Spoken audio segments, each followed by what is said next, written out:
आज की वीडियो में जानेंगे कि जिन लोगों को गायत्री मंत्र के जप के दौरान सिर में दर्द या भारीपन होता है वो कैसे गायत्री मंत्र का जप करें कि सिर में दर्द या भारीपन न हो। इस वीडियो को शुरू से अंत तक देखिएगा क्योंकि यह वीडियो बहुत ही छोटा होगा और काफ़ी महत्वपूर्ण होगा, इसलिए इसे लाइक कर दीजिए और मेरे इस चैनल को सब्सक्राइब कर दीजिए। आइए अब इसे क्रमिक तरीके से समझते हैं। काफ़ी सारे ऐसे लोग हैं ना जो गायत्री मंत्र का जप 2 मिनट या 3 मिनट जप करते हैं और वो सिर दर्द से परेशान होने लगते हैं, उनके सिर में दर्द या भारीपन होना प्रारंभ हो जाता है। और एक काफ़ी सारे लोग हैं, मतलब देखा जाए तो 100 में से 4-5 जो लोग हैं उनके साथ ऐसा होता है। तो ऐसा क्यों होता है, इसके पीछे कई कारण हैं। तो आज के इस वीडियो में कारण को ना बता करके इसके निवारण को समझाऊंगा कि गायत्री मंत्र के जप के दौरान सिर में दर्द ना हो उसके लिए क्या करें। पहली गलती लोग करते हैं कि गायत्री मंत्र का जब जप करना शुरू करते हैं, यानी शुरुआती दौर में ही होते हैं, वो एक्सपर्ट नहीं होते हैं मंत्र जप के, वो शुरुआती दौर में ही होते हैं, तो अपने शरीर को एक विशिष्ट अवस्था में रखने की कोशिश करते हैं, यानी कि अपने शरीर को एकदम इस तरह से अकड़ा करके स्थिर रखने की कोशिश करते हैं। और यही शरीर को अकड़ा करके स्थिर रखने का प्रयास असहज अवस्था प्रदान करता है। और इस असहज अवस्था के साथ साथ दूसरा जो गलती करते हैं, मैं प्रारंभिक अवस्था की बात कर रहा हूँ, एक्सपर्ट हो जाने के बाद ये सब अवस्थाएं काम करती हैं, लेकिन जो गायत्री मंत्र का जप का शुरुआत ही करते हैं और सिर में दर्द होता है उनके लिए यह बातें मैं बोल रहा हूँ, ध्यान से इसे समझने का कोशिश करिएगा। और दूसरा जो गलती करते हैं, अपने नेत्रों को इस तरह से दबा करके, भींच करके, अंदर की तरफ खींच करके बंद करते हैं, जिसकी वजह से उनके ललाट पे और चेहरे पे पूरा तनाव की रेखाएं उभर जाती है। और ऐसे लोगों को जब आप गायत्री मंत्र का जप करते देखेंगे ना, तो आपको बाहर से दिखेंगे कि जैसे कोई तनावपूर्ण स्थिति में अंदर कुछ मानसिक क्रियाएं चल रही है। तो ये 3 गलती करके जो लोग गायत्री मंत्र का जप करते हैं उनके सिर में दर्द होगा ही होगा। और इस तरह से जप यदि मैं भी करूंगा ना, बिल्कुल जिस अवस्था में बैठना मैं सहज फील नहीं करता हूँ, उस अवस्था में मैं बैठ जाऊं और अपने नेत्रों को बंद करके दबाव डाल के उसे अंदर की तरफ भींच लूं, अंदर की तरफ एकदम दबाव डालूं उस पे, साथ में ललाट और चेहरे दोनों पे तनावपूर्ण स्थिति रखूं, दोनों को तनावपूर्ण अवस्था में डाल दूं और जब करूंगा तो मुझे भी सिर में दर्द होगा। तो लोग बुनियादी भूल यही करते हैं। अब आपको क्या करना है, इस भूल को कैसे सुधारना है, जरा ध्यान से समझ लीजिएगा।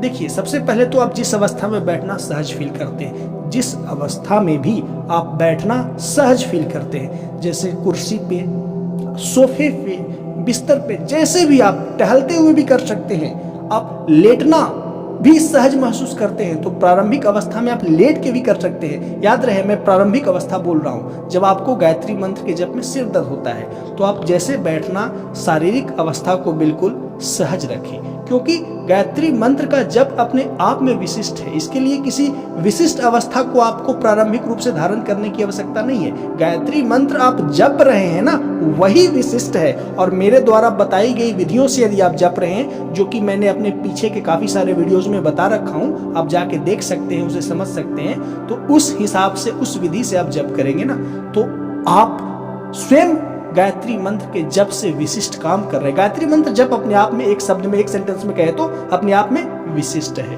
और दूसरा चीज ये करना है कि आंख को बंद करके नहीं करना है। प्रारंभिक अवस्था में आपको सिर में दर्द होता है तो नेत्रों को खुला रखें। और तीसरा करना है, ललाट और चेहरे पे तनाव नहीं लाना है, बिल्कुल ढीला छोड़ दे, भावात्मक रूप से सजेशन दे अपने आप को और रिलैक्स कर दें। चेहरे को, ललाट को, यहाँ तक कि पूरे शरीर को सहज और रिलैक्स अवस्था में रखें, तनावपूर्ण अवस्था में न रखें। और नेत्र को खुला करके या खुला रख के गायत्री मंत्र का जप करेंगे। तो जब आप ऐसे जप करेंगे ना, तो पाएंगे कि आपके सिर में दर्द थोड़ा सा प्रारंभ हुआ। और आप नियमित इस नियम से जप करेंगे, इस चीज को फॉलो करते हुए जो मैं बता रहा हूँ जप करेंगे, तो आप पाएंगे कि 2 से 3 दिन में सिर में दर्द आपका नहीं हो रहा है। लेकिन नेत्र को खोल करके गायत्री मंत्र का जप करने के साथ समस्या ये होता है ना, कि जैसे सोफे पे बैठे हैं, आप गायत्री मंत्र का जप कर रहे हैं नेत्र को खोल करके, अब दीवार पे कोई छिपकली चल रहा है, तो आपका पूरा माइंड और आपका फोकस ऑफ अटेंशन उस छिपकली के मूवमेंट को रीड करने लगता है। उस छिपकली की जो गतिविधियां होती है उसके अनुसार आप अपनी दृष्टि को एडजस्ट करने में यानी कि देखने में लग जाते हैं। बगल में बच्चे खेल रहे हैं तो उस बच्चे को देखते हुए गायत्री मंत्र का जप करना शुरू कर देंगे। यानी कोई भी एक्टिविटी हो रहा है, जब आप नेत्र को खुला रख के गायत्री मंत्र का जप करेंगे तो आपका फोकस अपने आप खींच जाएगा कॉन्शियस और सबकॉन्शियस रूप से, यानी कि जाने अनजाने रूप से। तो इसके लिए भी उपाय है, वो उपाय समझिएगा। थोड़ा सा टफ प्रक्रिया है, समझा नहीं पाऊंगा क्योंकि ये मेरे व्यक्तिगत अनुभव, अनुसंधान और अध्ययन की चीजें हैं। तो शब्द दे पाने में मैं थोड़ा असहज महसूस करता हूं क्योंकि कुछ अनुभव ऐसे होते हैं ना जिसे शब्द में नहीं दिया जा सकता, पर आप समझने की कोशिश करिएगा कि जब आप नेत्र को खुला रखते हैं और गायत्री मंत्र का जप करेंगे तो आपकी दृष्टि गमन करके किसी बाह्य ऑब्जेक्ट पे जाएगी और उसके मूवमेंट को देखेगी। जैसे बच्चे खेल रहे हैं, छिपकली चल रही है, या पंखे घूम रहे हैं, या कुछ भी एक्टिविटी हो रहा है, गली में बच्चे घूम रहे हैं, या कुछ भी एक्टिविटी हो रहा है, तो आपकी दृष्टि आपसे गमन करके उस ऑब्जेक्ट पे जाती है और उसके मूवमेंट को रीड करती है, जिसकी वजह से आपके फोकस में भटकाव आता है, आपके कॉन्सेंट्रेशन में डेविएशन आता है। ये जो दृष्टि गमन करके उस ऑब्जेक्ट पे जाती है, उसी दृष्टि को प्रतिगमन करना है। ध्यान से समझिए, आप नेत्र खुला रख के गायत्री मंत्र का जप करेंगे तो आपको ध्यान भटकेगा, नो डाउट। इधर उधर की चीजों पे जाएगा, छिपकली पे जाएगा, बच्चों पे जाएगा, बहुत सारी चीजें हैं जो आपको ध्यान को खींच सकता है।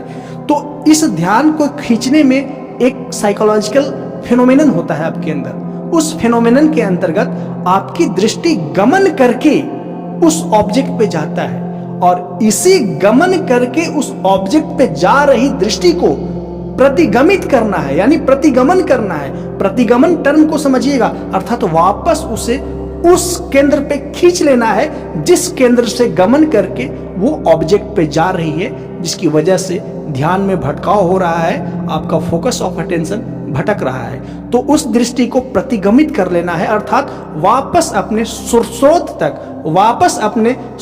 तक लौटा लेना है। और उस दृष्टि का स्रोत क्या है? नेत्र। अर्थात ये भाव करें कि आपकी दृष्टि वापस आपके नेत्रों में लौट रही है। जब ये भाव करेंगे ना तो आप सांभवी की अवस्था में चल जाएंगे। थोड़ा बहुत ऊंची चीज में बता रहा हूं आपको, समझ पाए तो ठीक है, नहीं तो बाद के किसी फ्यूचर वाले वीडियो में बहुत अच्छे से मैं ये सब चीजें समझाने वाला हूं। आप सांभवी की अवस्था में चल जाएंगे, आपके नेत्र ऊपर की तरफ चढ़ जाएंगे और एक बहुत ही विशिष्ट अवस्था है। और इस अवस्था में यदि जो व्यक्ति गायत्री मंत्र का जप करेगा ना, वो बहुत ही सकारात्मक ऊर्जा के भंवर का या ऊर्जा का चक्र का निर्माण कर सकने में सक्षम है। तो अपने दृष्टि को वापस अपनी सोर्स की ओर खींचिए, और सोर्स की ओर खींचने के लिए आपको भावनात्मक सुझाव देने होंगे कि मेरी दृष्टि वापस मेरे नेत्रों में लौट रही है। ये करिए, करके देखने की चीज है। और या तो दूसरा सबसे सरल सा तरीका है, इससे ज्यादा सरल है कि अपने फोकस को एकदम बिल्कुल प्लेन जगह पे फिक्स कर दे, जैसे वॉल हो गया या कुछ ऐसा जगह हो गया जहाँ पे कोई मूवमेंट हो नहीं रही हो या कोई मूवमेंट होने की संभावना नहीं हो। तो उस जगह पे आप फोकस करके गायत्री मंत्र का जप करेंगे तो आपका ध्यान भी नहीं भटकेगा, आपका नेत्र खुला भी रहेगा, जिसकी वजह से आपके नेत्र में तनाव नहीं आएंगे और चेहरा भी तनावपूर्ण नहीं होगा, ललाट भी तनावपूर्ण नहीं होगा, जिसकी वजह से सिर दर्द की समस्याएं आपके साथ नहीं होगी। और सहज अवस्था में आप शुरुआती दौर में मंत्र जप करना सीख जाएंगे। फिर बाद में एक्सपर्ट होने पे आप नेत्र को बंद करके, और नेत्र को बंद करने की आवश्यकता ही क्या है, जब आप दृष्टि प्रतिगमन की कला सीख लिए, अपने दृष्टि को वापस अपने नेत्रों में खींचने की कला आप सीख लिए, तो फिर बगैर नेत्र को बंद किए भी गायत्री मंत्र का जप कर सकते हैं। थोड़ी सी एडवांस चीज की मैं चर्चा कर दिया, थोड़े से आपको समझने में कठिनाई हो सकती है, क्योंकि ऊंची चीज ऐसी है ना कि जो आपके अनुभव में ना हो, जो बहुत नया लग रही हो, ये दृष्टि गमन प्रतिगमन थोड़ी ऊंची चीज हो गई तो थोड़ा सा आपको लग सकता है, पर ऐसे करेंगे तो आपके सिर में दर्द नहीं होगा। तो मेरे इस वीडियो का लक्ष्य पूर्ण हुआ, इसलिए इस वीडियो को लाइक करें, मेरे इस चैनल को सब्सक्राइब करें। मिलते हैं नेक्स्ट वीडियो में। वीडियो को देखने के लिए धन्यवाद।